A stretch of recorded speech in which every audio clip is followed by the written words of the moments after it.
What's good, everybody? So, CES came and went, but I want to talk about 5 things that I saw from all the footage and everybody else that actually went to CES.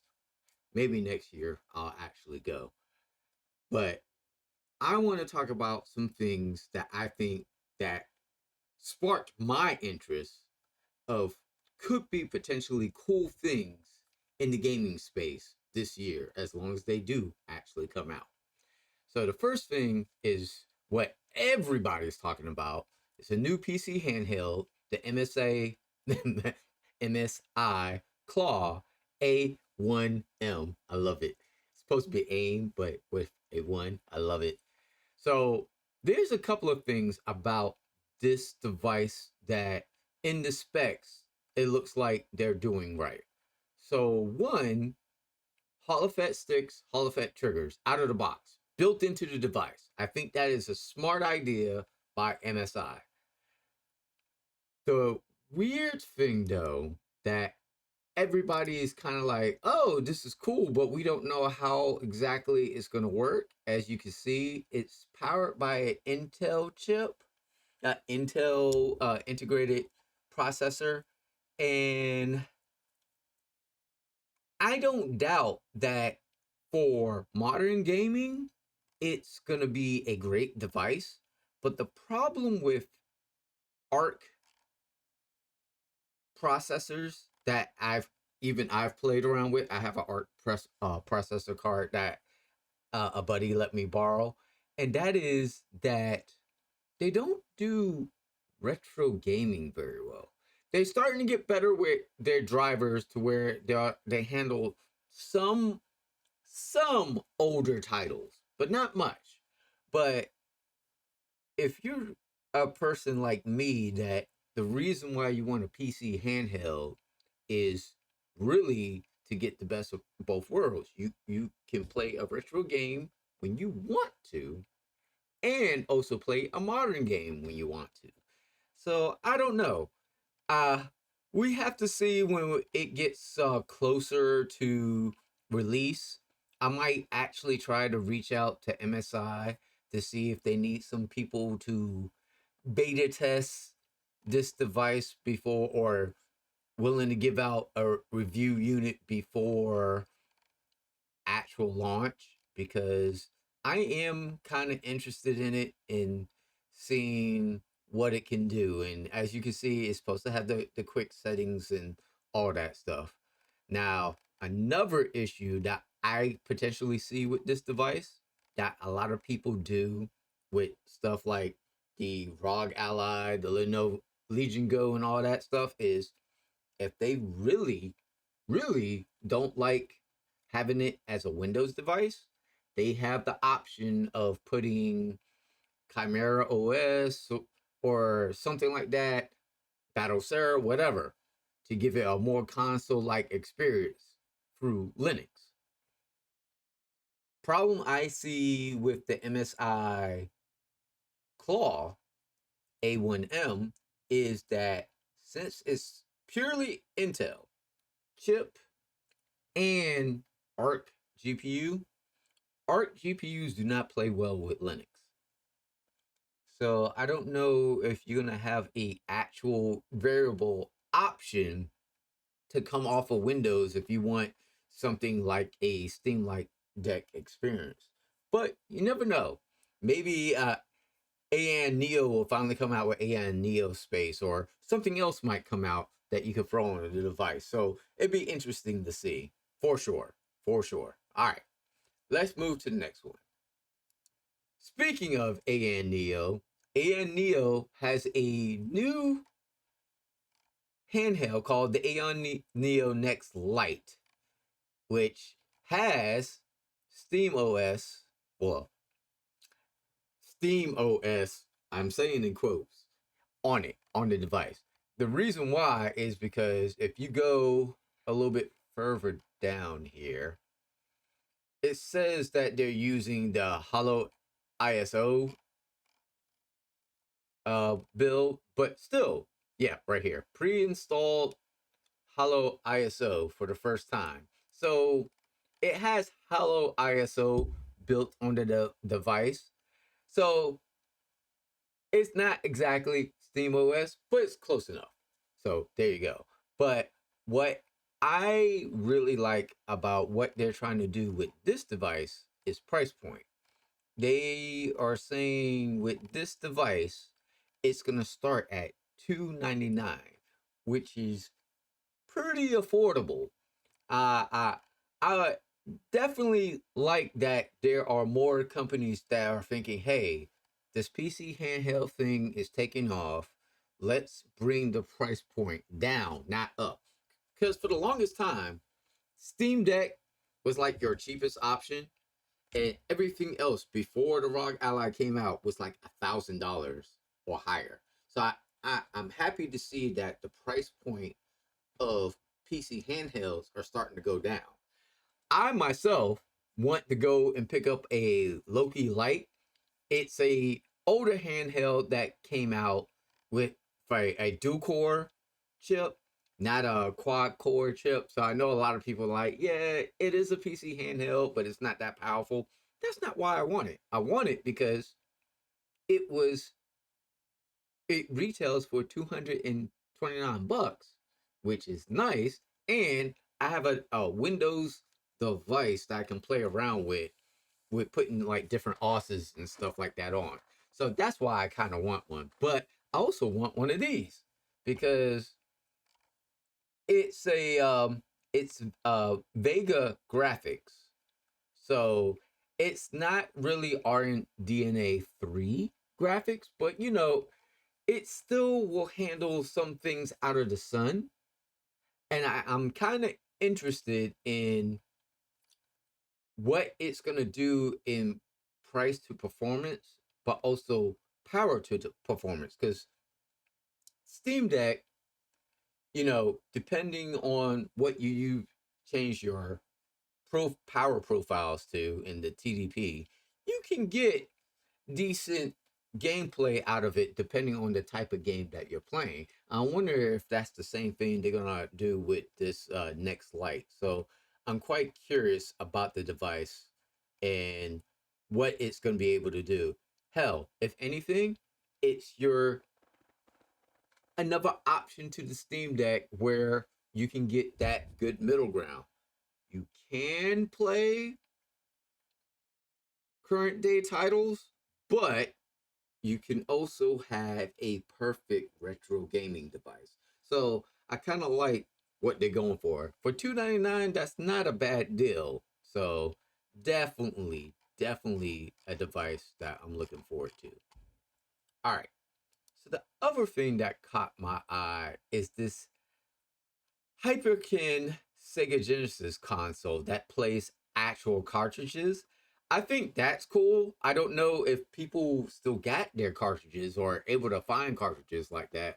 So that's kind of interesting. But the thing that I really like about hearing about this is this dock. And I feel like dock manufacturers out there that make PC docks for the handhelds, like the Steam Deck and ROG Ally and all that, take a tip from this. I like the fact that they got the two ports in the front. There should be Steam Deck, ROG Ally, Legion Go, any PC handheld dock. Y'all put a lot of the ports in the back. It'd be nice to have a couple of USB ports in the front. So if someone chooses, I know I normally use Bluetooth, but if somebody chooses to plug in their external controller while their PC handheld is docked, it would be a game changer.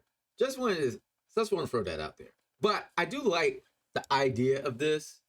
Give me a reason to do some like old school retro gaming on the go with that. Like I said, I don't know if I still got Genesis cartridges. I guess I could start doing a collection, or you can get one of those like nice like power pack cartridges. So slap one and have all the games right there. That might be a cool thing to do. But I am definitely interested in it. Now, will Hyperkin actually come out with this thing? It's remained to be seen. Now they did do a Super Nintendo version of this a while ago. So most likely they're gonna try to bring this out. So we'll see. But my eye is on it. I like the idea, and I like the idea of the dock. So yeah, definitely looking forward to that. All right, next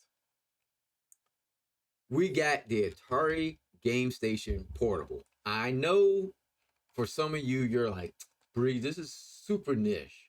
I'm like, dude, I grew up playing the Atari. That was my first console. Was Atari 2600. I actually had the actual Atari ST and all that stuff. So I did a lot of my early gaming on the Atari.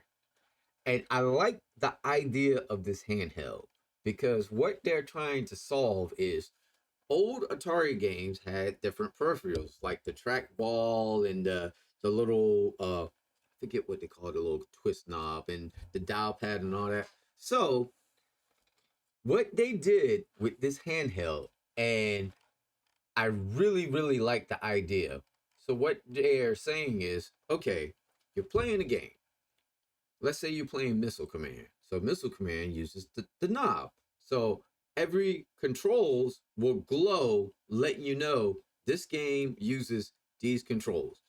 If you switch to a different game, like maybe Joust, it'll light up and say, okay, this game uses this controls.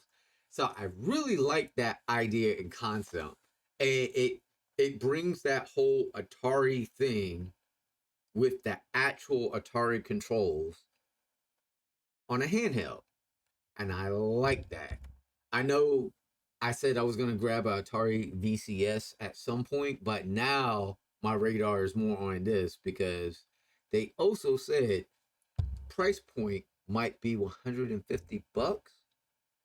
The Atari VCS is more than 150 bucks. It's like 300 bucks, I think, if I check right now. So this is going to be cheaper than Atari VCS.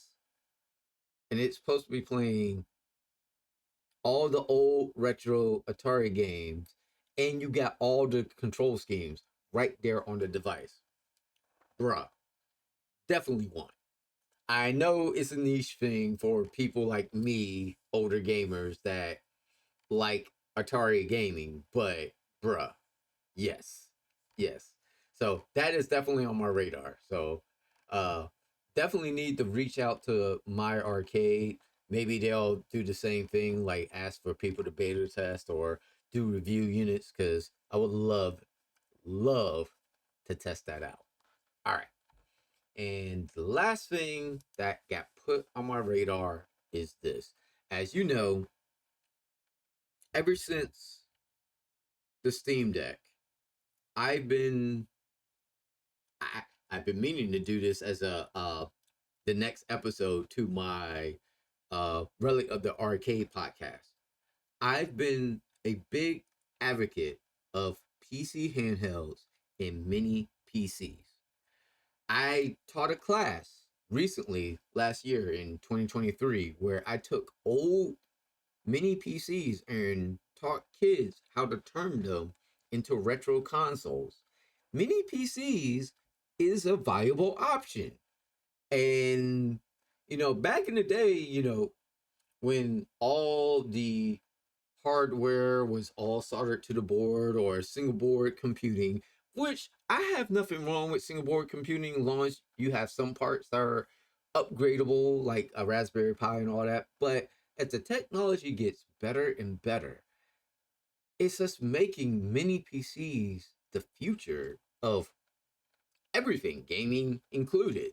So the fact that Asus, one, took over the NUC line, but they unveiled their own ROG NUC. I am very interested in it. And I know a lot of people like, Bree, you still an Asus fanboy. Yes, despite my problem with my RMA last year and Asus did me dirty. Now I'm looking at maybe going MSI for my motherboard. I still haven't bought a new motherboard for this rig. I'm still using the old board, but I plan to buy a new board soon at some point. I'm trying to decide, do I want to do a tough board? Uh Amazon sent me a message today and I looked at it and it's like, hey, here's this MSI board that will fit your needs. And I'm like, that MSI board is looking quite tasty. Or am I gonna go full on Asus gamer and pay that money? I haven't decided yet, but eventually I'll get a new board and finish out my rig and get to the stream beast, because I still have that art card, and I'm like, you know what? I still have it. I can slap it in and do AV1 encoding while gaming and all of that. So that's why I haven't been streaming lately. I've been trying to decide the AV1 encoding thing. And are you excited? They announced this. This is an extra caveat from CES. Twitch, AV1 encoding. Finally. YouTube had it way before they did, but now Twitch is finally saying they're gonna dive into AV1 encoding. I think that's that's good. That's very good for the community to get higher quality streams and all that stuff. But going back to this, I am curious what Asus is going to do with this. So this has an Intel Core Ultra processor with NVIDIA GeForce RTX GPUs that can support 4K displays. And from what I heard, one of the configurations that you can do with this unit is have a 4070 NVIDIA RTX 4070 on it. I think that's dope. But the other important thing that I hope that they've been doing, that they're the people that been killing mini PCs right now, minis for them, is that they keep either a Thunderbolt port and or Oculink port. Because with those things, you can have an external GPU and extend this device past its prime, which I think is a very good idea.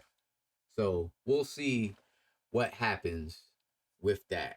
So what you think, guys? What do you think of my 5 things that I'm keeping an eye on from CES? Y'all think it's good, bueno, benici, or nah, y'all not feeling it? Let me know down in the comments. Until next time, guys, peace, love, and stay gaming, my friends.